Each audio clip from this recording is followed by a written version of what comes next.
E aí pessoal, beleza? Hoje a gente vai falar sobre o web design responsivo. E em que consiste isso? Hoje, como todos sabem, a gente tem diversos tamanhos de telas que vão aí de smartphones até televisões. E diante dessa diversidade de tamanhos, a gente precisa se preocupar em como o nosso layout, as páginas web que a gente vai construir, elas vão ser exibidas, como que ela vai ser organizada e como que o conteúdo do nosso site vai se comportar nessas telas. Então, quando você for divulgar um produto, um serviço, qualquer outra coisa, você precisa se preocupar em como esse conteúdo vai ser colocado para o usuário ou para o cliente. Ethan Marcotte, que é uma das autoridades aí, desse segmento de web design responsivo, ele diz o seguinte, que a web ela não nos impõe as restrições da mídia impressa. A gente precisa aceitar o refluxo e o refluxo das coisas. Ou seja, os elementos das nossas páginas web, eles não podem ser estáticos e fixos. A gente precisa fazer com que eles se adaptem ao tamanho da tela e o conteúdo se organize da forma mais adequada e, claro, sem deixar de ser agradável aos olhos. Outra frase interessante também é essa, que diz o seguinte, que o conteúdo ele é como água. Então, se eu vou exibir o conteúdo aqui numa tela de computador, ele vai ter o conteúdo vai se adaptar ao formato da tela. Se for no smartphone, mesma forma. E aqui a gente tem simbolizando aqui uma garrafa, a água na garrafa ela fica no formato da garrafa, no bule e na xícara. Então, o conteúdo ele precisa se adaptar às dimensões da tela em que ele vai ser exibido. Então, olha um exemplo aqui, A gente tem aqui uma página web numa tela de computador maior, desktop, aqui um notebook, um tablet e um smartphone. Eu aproveito para mostrar para vocês aqui um site que eu fiz, que é esse, o dinheirovaidar.com.br, e a gente tem ele aqui numa visão desktop, com um pequeno catálogo de produtos aqui, algumas imagens, um texto, outras imagens e tudo mais. E aí eu vou colocar aqui, no Google Chrome, vou apertar o F12 para exibir. Tem aqui do lado inferior esquerdo aqui, Toggle Device Toolbar, Ctrl Shift M. E aí você consegue simular aqui um dispositivo móvel. Então, olha o conteúdo dessa página, ele é responsivo. Quando eu vou diminuindo aqui o tamanho da tela, o catálogo de produtos vai se adaptando ao tamanho da tela, sem deformar o conteúdo. Então, se o cara está vendo numa tela desse tamanho, ele vai ter essa visão, mas não tem nada de grotesco, de errado. E aí, aqui numa tela menor, aqui numa tela menor. Claro que a gente precisa especificar aqui também um tamanho mínimo. E aí o mínimo é esse aqui. Então, a menor tela possível vai ver dessa forma assim. Ok? A imagem também, se vocês observarem, ela vai mudando. Eu não tenho a mesma imagem. Então, de acordo com o tamanho da tela, uma imagem diferente é exibida. Então, telas maiores, a imagem maior. Vou diminuindo, imagem menor também. Tá? Isso a gente faz usando imagens flexíveis. A gente vai ver nas aulas posteriores. Outro exemplo aqui, um formulário. Então, um formulário aqui na tela maior, com alguns campos. E aí eu vou diminuindo, ele vai se adaptando ao tamanho da tela. Então, vocês observam que em nenhum tamanho ele fica, tem algum erro, algum texto sobressalente ou saindo da tela. ou criou uma barra de rolagem horizontal, a gente observa que o conteúdo está se adequando, inclusive se adaptando ao tamanho da tela aqui, tela maior, a logo de rede social lá em cima, tela menor, ela vem para baixo. Então, tudo isso foi construído pensando o conceito de web design responsivo, e é o que eu vou ensinar para vocês ao longo das próximas aulas. E aí, o ponto de partida para a gente trabalhar com isso é mudar o nosso conceito quanto a desenvolvimento web. Se eu pedir para vocês assim, vamos projetar um layout de uma página para divulgar um produto qualquer. Quando eu faço essa indagação, o que vem à mente de vocês? Projetar o layout. Vocês pensam no layout no desktop? Se você pensou desktop, quando eu falei para você, projete um layout, você pensou numa tela de um computador, como o site vai ficar na tela do computador, e você está com a mentalidade antiga, então a gente precisa se adaptar. Hoje os dados, até no Brasil, que é um país em desenvolvimento, que não é primeiro mundo, a quantidade de pessoas com acesso a dispositivos móveis é gigantesca. Então, assim, as pessoas acessam hoje no mundo mais através de dispositivos móveis a internet do que computadores. Então, a gente precisa entender esse conceito de mobile first, ou seja, quando eu vou projetar um site, eu preciso primeiro pensar em como ele vai ficar no dispositivo móvel. E aqui o idealizador desse conceito, o Luke, e ele fala aqui, ó, por quê? Né? Porque a tecnologia está crescendo, dispositivos móveis, otimização dos dados, né? Isso ajuda. Quando a gente pensa nisso, a gente descarta elementos desnecessários, porque quando a gente vai projetar um site para um dispositivo móvel, um sistema, a gente sabe que os recursos do dispositivo móvel ele é mais reduzido. Então a gente se preocupa em colocar imagens mais leves,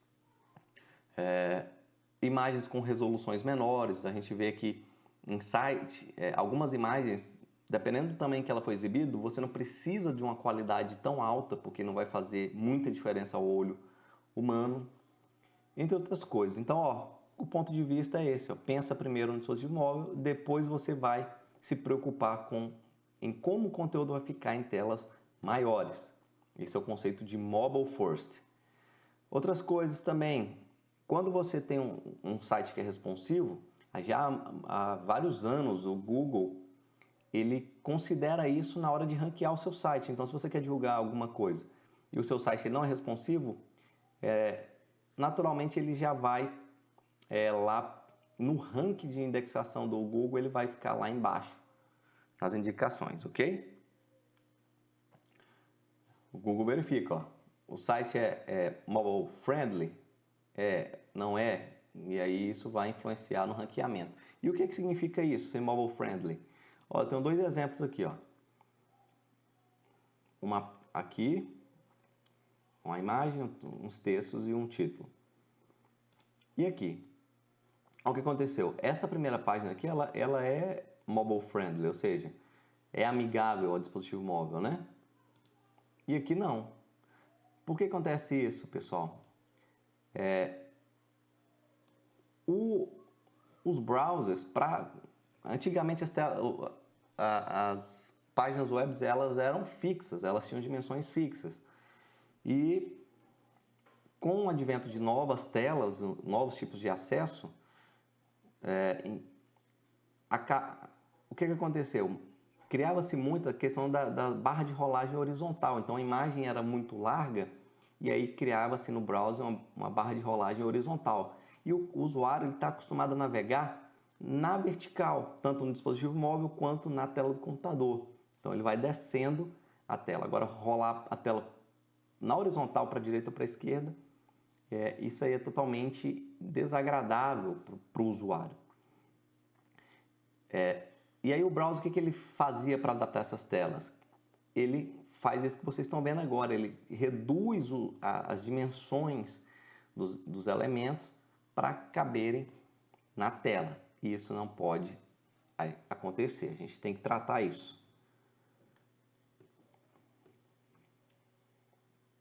Quer dizer, claro que em algumas situações pode, mas a gente precisa ter o controle de como o nosso conteúdo vai ser impresso, exibido nessas telas de forma precisa. A gente precisa controlar isso, não deixar isso para o browser, porque vai resolver em algumas situações e outras vai resolver, mas não vai ficar legal não. Em outras não vai resolver nada.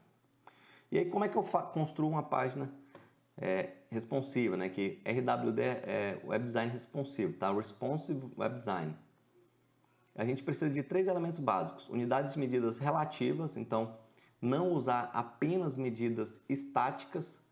Posso construir uma página responsiva? Pode, dá também, mas usar medidas relativas ajudam bastante também a construir essa página responsiva. Outra coisa, imagens e vídeos flexíveis.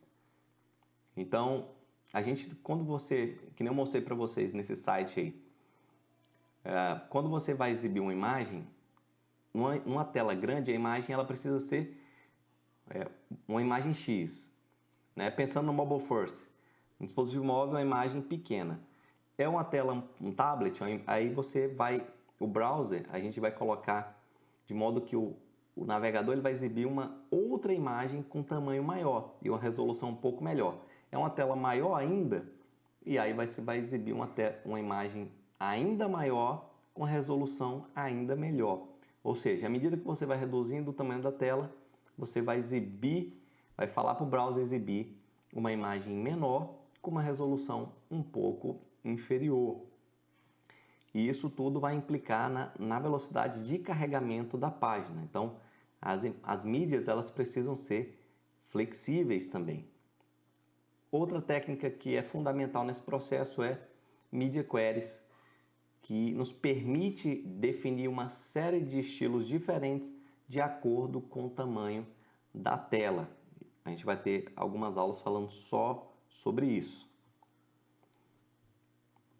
E aí, algumas dicas básicas, né? Para você construir uma página responsiva, a gente precisa adotar aqui a meta tag Viewport, tá? Indispensável para desenvolver uma página responsiva. E ela fornece informações que permitem que o browser saiba como organizar, escalonar o conteúdo da forma mais adequada. Então aqui, por exemplo, o nome da meta tag é Viewport, a gente precisa colocar ela, e aí que por padrão ela tem essa configuração, mas que você pode ajustar, mas o padrão é esse. Qual que é o conteúdo? Você está dizendo aqui, ó, a largura do meu conteúdo vai ser igual à largura do dispositivo. Viewport quando você ouvir essa expressão viewport, é a tela, o tamanho da tela que o usuário está visualizando. Daí aqui ele está falando ó, que o conteúdo vai ser igual, a largura vai ser igual ao tamanho da tela, da largura do dispositivo. Então, se é notebook, é igual à largura da tela do notebook. Dispositivo móvel, idem. E aqui outra informação é a escala inicial, é o zoom. O padrão é esse aqui, 1.0, você pode aumentar e diminuir esse zoom do conteúdo. Outra coisa, usar porcentagem, né? Ajuda bastante. E como é que eu uso? Só uma dica aqui, a gente vai ter várias aulas práticas sobre isso, mas como é que eu uso porcentagem? Um exemplo aqui, ó, esse elemento azul está com 50% de largura. O que significa 50% de largura? 50% de quê? Quando a gente fala isso é 50% da largura do container, ou seja, do elemento pai desse cara, ou do elemento no qual ele está inserido. Então, essa caixa azul está dentro dessa caixa cinza que tem 200 pixels, ou seja, esse vai ter 50% de 200, igual a 100 pixels. E se esse aqui fosse em porcentagem também? Ele ia, então, ficar com a largura do elemento pai desse cara aqui. E aí ele ia buscar lá em cima. Então, esse ia ter 50% da largura desse, que tem tantos por cento da largura do elemento pai, se fosse o caso. Vale observar que aqui, ó, margem e padding também, quando definidos em porcentagem, eles também são calculados com base na largura do elemento container. Vou falar de novo. A margem e o padding, quando em porcentagens, eles são calculados com base na largura do elemento container, largura width, né? Outra coisa, outra medida relativa, o EM, que é quando a gente usa o EM, o valor é definido com base no tamanho da fonte. Então, o EM é com base no tamanho da fonte que vale para aquele elemento. Então, eu tenho aqui um elemento com a classe exemplo, ponto exemplo, que é essa div. Eu estou falando que ela tem um tamanho de fonte de 10 pixels. E aí depois eu falo que ela vai ter uma largura de 30 em, ou seja, então a largura dela vai ser 30 vezes 10 pixels. A altura 15 em, então 15 vezes 10. O navegador, quando você não especifica o tamanho da fonte, ele adota o padrão hoje é 16 pixels, tá? Então a maioria dos browsers, dos navegadores, utiliza esse padrão de 16 pixels. REM também leva em consideração o tamanho da fonte, só que não do próprio elemento que você está definindo, mas do elemento raiz, root, R de root. E o elemento raiz de um documento HTML é a tag HTML, que é o elemento que envolve todos os outros. Então, ó, quando eu coloco aqui que o HTML, tamanho de fonte é 10 pixels, e lá no header eu falo que o padding vai ser 1 rem, ou seja, vai ser o valor desse padding vai ser 10 pixels e não 30 pixels que nem está aqui no header, porque ele está usando o rem, ou seja, igual ao tamanho da fonte do elemento raiz. Se eu tirasse o R e colocasse só 1 rem, aí sim seria igual a 30 pixels, porque é o tamanho da fonte que vale neste elemento. Outra propriedade que é muito utilizada também é o box sizing. Quando a gente vai definir o tamanho de um elemento qualquer, o padrão, quando você fala que a largura de um elemento, o width, vai ser igual a 100 pixels, você está dizendo que a largura do conteúdo vai ser 100 pixels e não a largura total do elemento.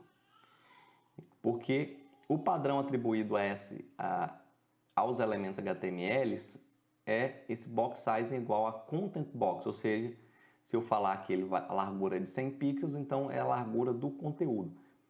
Mas outra forma de você trabalhar é definindo o box size igual a border box, ou seja, então quando eu falar que um elemento, uma div vai ter 100 pixels, é 100 pixels contando com o padding e a borda.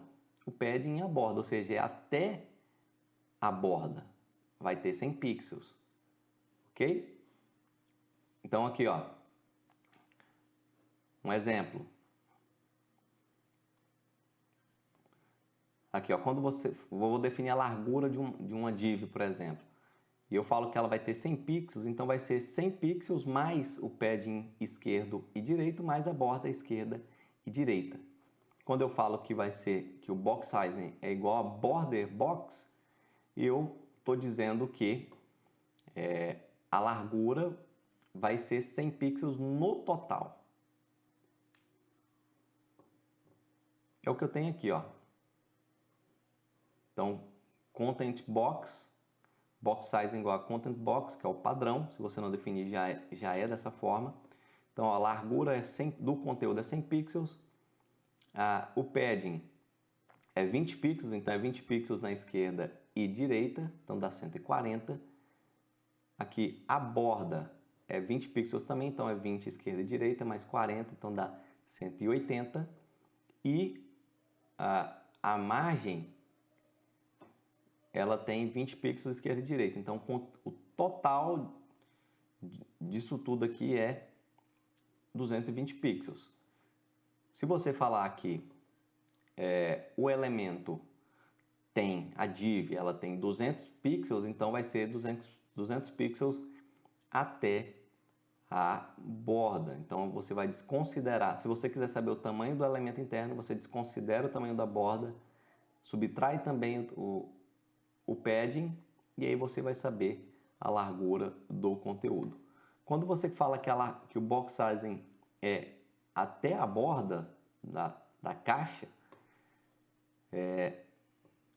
a largura que você define representa a largura até a borda, como vocês podem ver, ó. Então aqui é 140 pixels, considerando o conteúdo, o padding e a borda. Eu vou deixar outros vídeos com exemplos práticos, que a gente codificando, trabalhando com box sizing e com algumas medidas relativas também. Vou deixar na descrição do vídeo. Então é isso aí, se cuidem e até a próxima. Valeu!